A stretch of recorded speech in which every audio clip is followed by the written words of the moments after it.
sucesiva es la caída total dividido el número de caídas potenciales. En este ejemplo, si yo tengo de acá a acá una caída, 2, 3, 4 y 5. Acá tengo 5 caídas de potencial y tengo 2 tubos de corriente. Entonces yo puedo calcular el caudal por unidad de longitud perpendicular como el producto de la permeabilidad por la diferencia de potencial entre la entrada y la salida por el número de tubos de corriente dividido el número de caídas de potencial.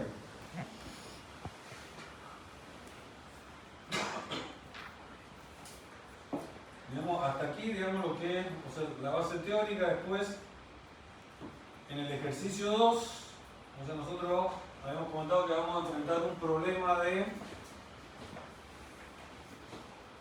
flujo anisótropo, donde tenemos una mayor permeabilidad en sentido horizontal que en sentido vertical. Entonces, ese problema, ¿cómo se resuelve? Digamos, se resuelve a través de una transformación de coordenadas. Yo, digamos, mantengo las distancias en sentido vertical, pero en sentido horizontal, digamos, a las distancias horizontales las multiplico por esa raíz, que es el cociente entre las dos permeabilidades. Como, digamos, o sea, la permeabilidad vertical es menor que la permeabilidad horizontal, y eso en general se produce en todos los suelos estratificados, o los que se construyen, por ejemplo, los terraplenes, tiende a haber como una especie de segregación y tiende a generarse algunas capas más impermeables que otras. Entonces, en general, es más fácil el flujo en sentido horizontal que en sentido vertical. Entonces tenemos que la permeabilidad vertical es menor que la horizontal, esa raíz será un número que es menor que 1, entonces equivale, digamos, para pasar a mi problema, digamos, a mi problema isótropo, yo tengo que transformar mis medidas horizontales, las tengo que reducir por esta raíz. Entonces yo traje, vamos a ver cómo se traza la red de flujo. Cuando yo tengo, digamos, trazada la red de flujo, yo puedo calcular el caudal que atraviesa a través de una permeabilidad equivalente, que es la media cuadrática de la permeabilidad horizontal y la vertical. Entonces, es la fórmula que vimos recién, donde yo, digamos, conozco la caída de potencial total, de la red de flujo conozco el número de tubo corriente y el número de caída de potencial, y utilizo esta permeabilidad equivalente y con eso yo puedo obtener el caudal.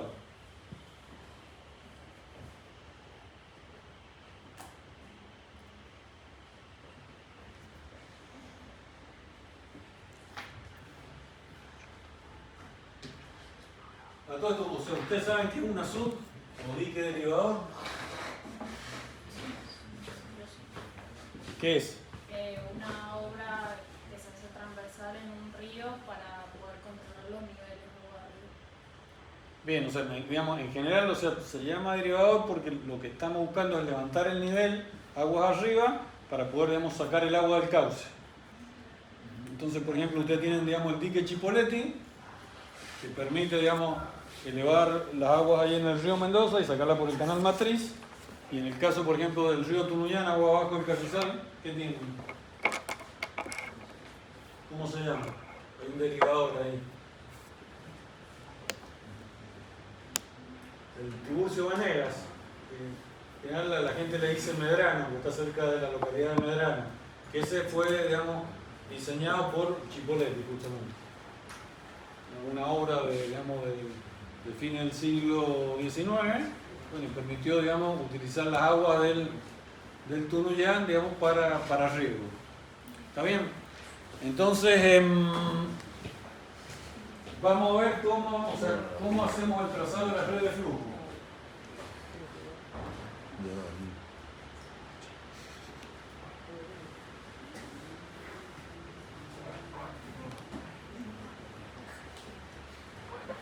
Entonces, digamos, en el primer ejercicio estamos considerando que el suelo es isótropo, o sea que las medidas que tienen, digamos, las mantienen. Pero en este segundo ejercicio tenemos como característica del terreno que el terreno es anisótropo, entonces esa figura que estamos viendo ahí es la que ya está transformada. ¿Está bien? Es la que estaría más corta en el ancho. ¿Se entiende? O sea, lo que acabo de decir, o sea, esto es, hemos tomado las medidas iniciales y hemos acortado las medidas horizontales por de acuerdo a la expresión que vimos recién. Entonces, tomamos la y con magnitud real y la x en valores transformados. Entonces vamos a ver primero cómo trazar la red de flujo y después vamos a ver los distintos puntos que estamos solicitando en el ejercicio. Entonces, primer caso, tengan en cuenta ustedes que la ecuación de Laplace es una expresión diferencial, entonces para poder resolverla hay que definir las condiciones del contorno. Eso, gráficamente, ¿a qué equivale? Tenemos que identificar equipotenciales conocidas y tenemos que identificar líneas de corrientes conocidas, examinando el problema. ¿Está bien? Entonces, si nosotros pensamos en el nivel de terreno aguas arriba de la obra, supongamos que F y G son horizontales, todos los puntos de esa línea están al mismo potencial. Tienen la misma carga de agua encima y tienen la misma altura geométrica. Entonces, si yo tuviera la altura de posición y la altura de presión, encontraría que todos los puntos están a igual piezométrica. Luego, esa es una equipotencial. A la salida, supongamos que el flujo, la cantidad de agua es mínima y aparece sobre esa superficie. Entonces ahí no tenemos carga de presión, pero tenemos la misma altura de posición. También constituye una equipotencial. O sea, F y G son una equipotencial de entrada y una equipotencial de salida. ¿Lo ven eso? ¿Lo comprenden? Después, imaginen que inferiormente tenemos un terreno que es más impermeable que la zona, de suelo donde asienta la estructura.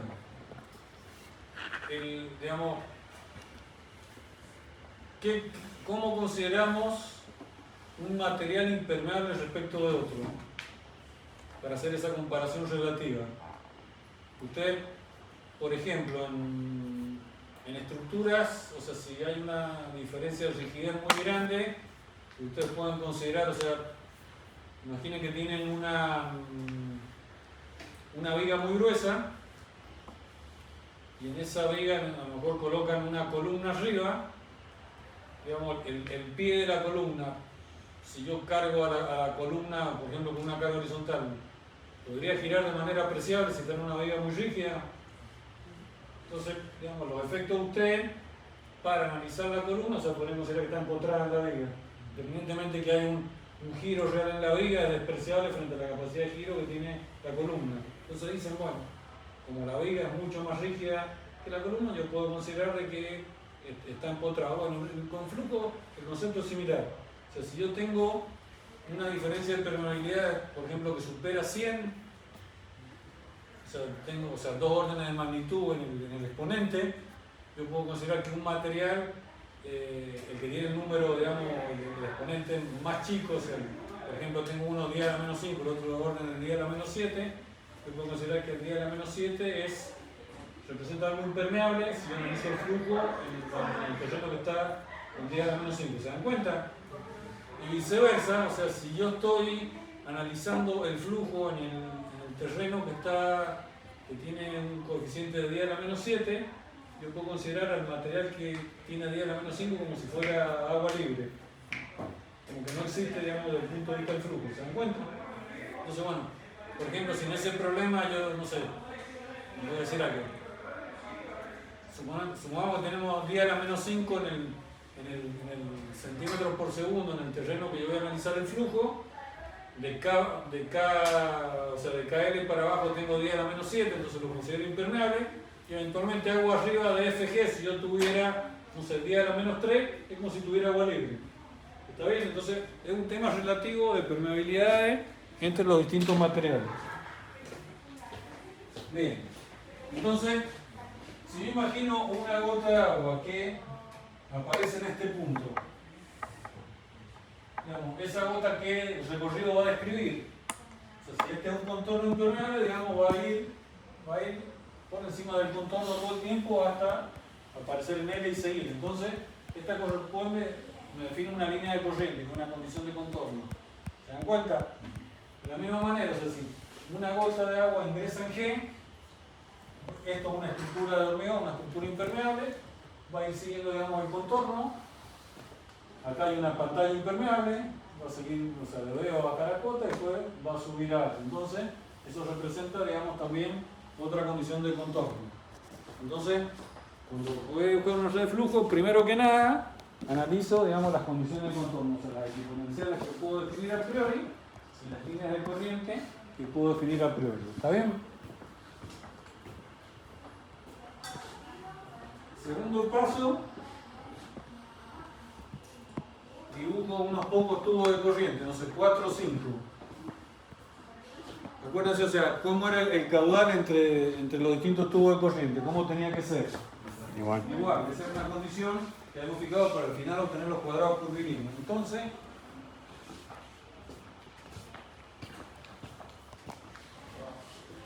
¿por qué, digamos, estoy haciendo más angosto este tubo de corriente, el primero, que por ejemplo el tercero?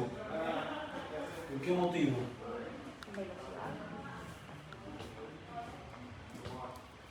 Tienen que tener, digamos, el mismo caudal, en eso estamos de acuerdo. Entonces, el caudal es el producto, digamos, del área por la velocidad, ¿está bien? Entonces, este tiene un área más chica y este tiene un área más grande. Entonces, eso quiere decir que la velocidad de este, ¿cómo va a ser? Mayor que en este otro. ¿Y por qué es mayor? ¿Por qué no lo dibujo todo el mismo ancho? O sea, digamos, va a tener un proceso de perfeccionamiento, pero es correcto, digamos, esto primero que hemos hecho, de dibujar más angosto el tubo ese que el otro. ¿Por qué piensan digamos, que va a tener más velocidad y que está bien que sea más angosto? ¿Cómo es la caída de potencial entre los extremos de los dos tubos? Si ustedes, digamos, toman acá y acá, tienen una caída de potencial, ¿está bien? Si toman entre acá y acá, tienen una caída de potencial. ¿Cómo son esas caídas de potencial? Son iguales, ¿está bien? Entonces, digamos, el concepto de gradiente, ¿cómo era? El cociente entre K y K. H sobre L. Entonces, en este caso será, digamos, H igual y L es distinta. Entonces, ¿cuál va a ser mayor la velocidad? El que es más chico. Entonces, el primer tubo de corriente que está pegado a la estructura tiene un recorrido menor. Entonces, es lógico, digamos, que estos tubos de recorrido menor tengan una sección menor. ¿Está bien? Entonces, lo primero que hago es dibujo esto. Bueno, y esto es intuitivo. Una vez que tengo dibujado, yo puedo trazar la equipotencial. O sea, ¿cuál es la relación entre las equipotenciales y las líneas de corriente? ¿Cómo son entre sí? Se tienen que cruzar perpendicularmente. Entonces, bueno, yo lo que hago es, empiezo a trazar, digamos, tratando de buscar cuadrados, empiezo a trazarla, pero tengo que respetar la perpendicularidad, digamos, esa es una condición. Entonces, yo ahí, o sea, acá lo que he primado es el concepto de la perpendicularidad. Estoy obligado a que sea perpendicular. Una vez que hice la transformación, o sea, mi medio de análisis es isótropo en ese momento y la condición de la perpendicularidad, de acuerdo, digamos, a la expresión de Laplace. Entonces, mi método Walter es, yo dibujo esto y me empiezo a fijar entre comillas, o sea, no tengo todos cuadrados, tengo muchos que son rectángulos, entonces tengo entre comillas cuadrados cortos y cuadrados largos. Entonces identifico los cuadrados cortos con una C, o sea, lo que quiero decir es que son rectángulos donde, digamos, la dimensión en la dirección del flujo es menor que el ancho del rectángulo y eso no cumple la condición de cuadrado curvilíneo. Y en otros lugares tengo, por ejemplo, estos, entre comillas, cuadrados largos, donde la dirección del recorrido es mayor que el ancho. Entonces, quiere decir que la red, digamos, no está bien. Entonces la tengo que ajustar. Entonces, este es un proceso de aproximación sucesiva o de ajuste sucesivo. Entonces, bueno, yo no sé, por ejemplo, el hecho de que estos sean largos, a mí me está indicando, o sea, que a lo mejor yo tengo que tratar de, digamos, esta línea de corriente bajarla un poco en esta parte, y en este lugar a lo mejor, no sé, aumentar el ancho, pero tengo que empezar a jugar con eso. Por eso hay que hacerlo con 4 o 5 tubos. Si yo tengo 20 tubos de corriente, o sea, el problema se multiplica, digamos, geométricamente. Entonces, bueno, de este primer análisis hago un ajuste, hago mi segundo intento. En este segundo intento ya tengo la mayoría de los cuadrados curvilíneos, me están quedando, digamos, unos pocos defectos. Bueno, después corrijo esos defectos finales.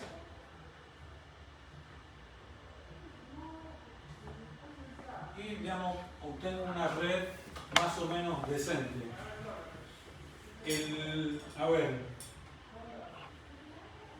recuerden que nosotros cuando determinamos caudales, el valor del caudal era proporcional al número de tubos de corriente y el número de caída de potencial. Entonces, en este caso, o sea, esta que se supone que está bien trazada, yo vengo con un cuadrado curvilíneo y en algún lugar tengo que hacer el ajuste o en un tubo de corriente, en la última caída de potencial.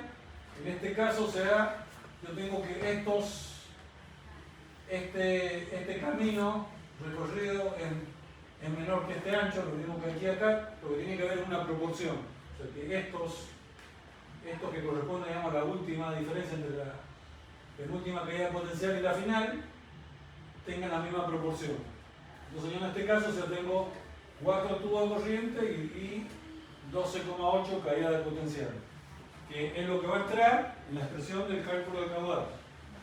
Si ustedes se fijan, digamos, en la anterior, digamos, que no está, digamos, precisamente bien trazada, bueno, tengo 13 contra 4, incluso en la primera, que tenía mayor cantidad, más o menos tengo 13 contra 4, o sea que acá tengo 3,25 en estas redes mal trazadas, respecto de 12,8 digo 4, que es 3,2, o sea que son, digamos, una red, digamos, no muy bien trazada, ya me da una estimación más o menos razonable de caudal. Después lo que es, digamos, distribución de equipotenciales, cotas pisométricas y todo eso, digamos, merece como un esfuerzo para obtener aproximadamente cuadrados curvilíneos. ¿Está bien? ¿Está entendido ese concepto? Bien. Digamos, nosotros una vez que tenemos trazadas las redes de flujo, o sea, una podemos calcular el caudal y otra podemos conocer, digamos, el potencial en cualquier punto. Entonces, si nosotros conocemos el potencial en cualquier punto, si le restamos la altura geométrica, podemos conocer la altura de presión. Si conocemos la altura de presión y la multiplicamos por el peso, digamos, específico del agua, obtenemos ¿qué cosa? Altura de presión por peso específico del agua me da la presión. ¿Está bien? Entonces, una vez que tenemos, digamos, trazada la red, a cada equipotencial le tenemos que analizar, le tenemos que asignar su propio valor de potencial. Entonces, en este problema, imagínense que ustedes tienen, digamos, tienen esta línea, esta frontera hipernormal es la línea de referencia de ustedes, de acá hasta acá tiene una distancia que, o sea, podría ser, por ejemplo, no sé, 12 metros, y de acá hasta la superficie de agua, digamos, tienen 6 más, están en 18, o sea que el potencial inicial es 18 en esta, y esta otra línea, que es la final, que está al mismo nivel que la original, no tiene carga de agua, entonces tenemos un potencial de 12 aquí, de 18 aquí y un potencial de 12 acá, y la diferencia entre los dos es la caída de potencial, que sería 6. ¿Está entendido eso? Bien, entonces esos 6, ¿cómo se van disipando? Se van disipando digamos, proporcionalmente en cada una de las equipotenciales. Entonces yo tengo 6 metros de caída de potencial entre la de entrada y la de salida, tengo 12,8, digamos, caídas de potencial, entonces entre cada equipotencial sucesiva, el cociente entre 6 metros y 12,8, o sea 0,47 metros. Entonces, la primera tiene 18, la segunda tiene 18 menos 0,47, 17,53 y así sucesivamente. Entonces, bueno, todos estos puntos están, por ejemplo, en la 8, les corresponde 14,24 y finalmente en la última llego a 12. ¿Está comprendido eso? Bien. Entonces, es importantísimo, digamos, esta asignación del potencial de cada línea. ¿Eso qué me permite? Me permite, digamos, conocer el potencial en cualquier punto. Entonces, una de las determinaciones que tienen que hacer ustedes es encontrar cómo es la presión hidrostática debajo de la estructura. Tengan en cuenta, digamos, que la estabilidad de esa estructura, al hueco y al deslizamiento, depende de la supresión de agua. Entonces, a través de la red de flujo, yo puedo determinar en distintos puntos cuánto es la presión de agua. Entonces, por ejemplo, el punto M pertenece a la tercera, digamos, la equipotencial HP3. Digamos. El potencial de HP3 es 1659. Si yo esos 1659, digamos, el resto de esta altura, supongamos que son 11 metros, y esto fuera 1 metro, tendría yo 1659 menos 11, 559, digamos, sería la altura de presión en ese punto. A esa altura de presión, yo la multiplico por el peso específico del agua y tengo la presión en kilopascales o en kilonewton por metro cuadrado, que, digamos, va a ser una componente que va a conformar, digamos, la fuerza de supresión que sufre la estructura. ¿Está bien?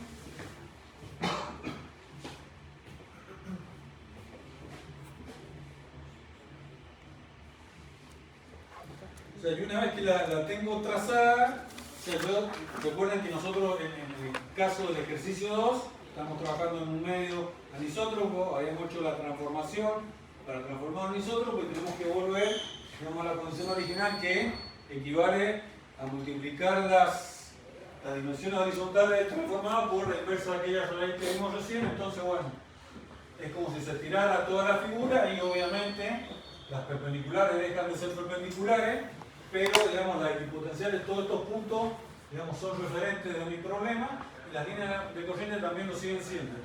¿Está bien?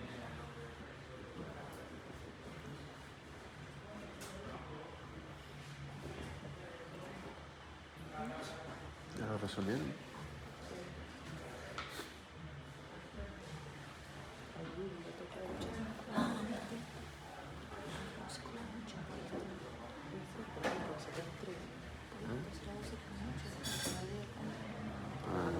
Sí, tengo que contarlo.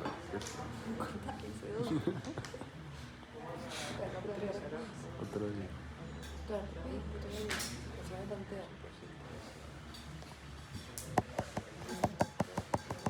Bueno, nosotros sabemos cómo determinar el caudal de filtraciones, cómo calcular la distribución de supresión a lo largo de la línea AB y, por ejemplo, o sea, cómo calcular las presiones de poros en determinados puntos que están dentro de la masa del suelo.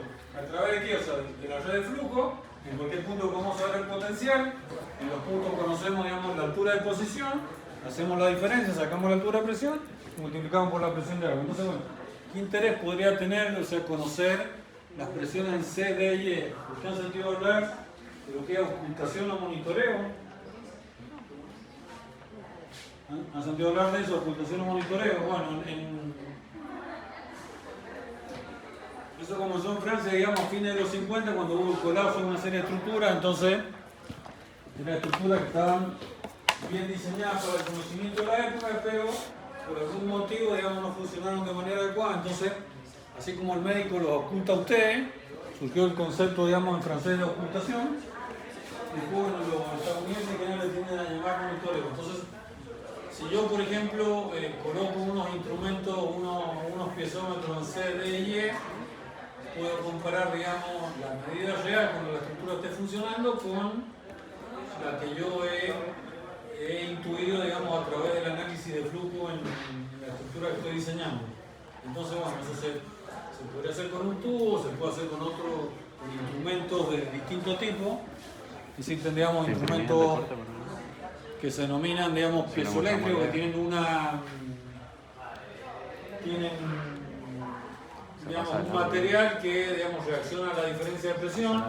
Hay otros que son de tipo de cuerda vibrante. Hay una cuerda que, digamos, se le envía un impulso eléctrico y se mide digamos, se mide la frecuencia de vibración. Entonces, según cuánto esté más o menos tensado, como la cuerda de una guitarra, se puede saber finalmente cuánto es la presión de agua que yo tengo, digamos, actuando en el punto. Entonces, uno puede seguir, digamos, cuando la obra está construida, esa variación en el tiempo, y si comienza a ver, o sea, que en condiciones similares, digamos, comienza a variar de una manera no segura, me está advirtiendo de un problema que yo puedo tener a futuro. Ese es el sentido de la ocultación, digamos, adelantarse a un daño real. Y digamos, otro fenómeno que se produce, o sea, si ustedes, cuando dibujamos las redes de flujo, en toda esta zona tenemos flujo ascendente.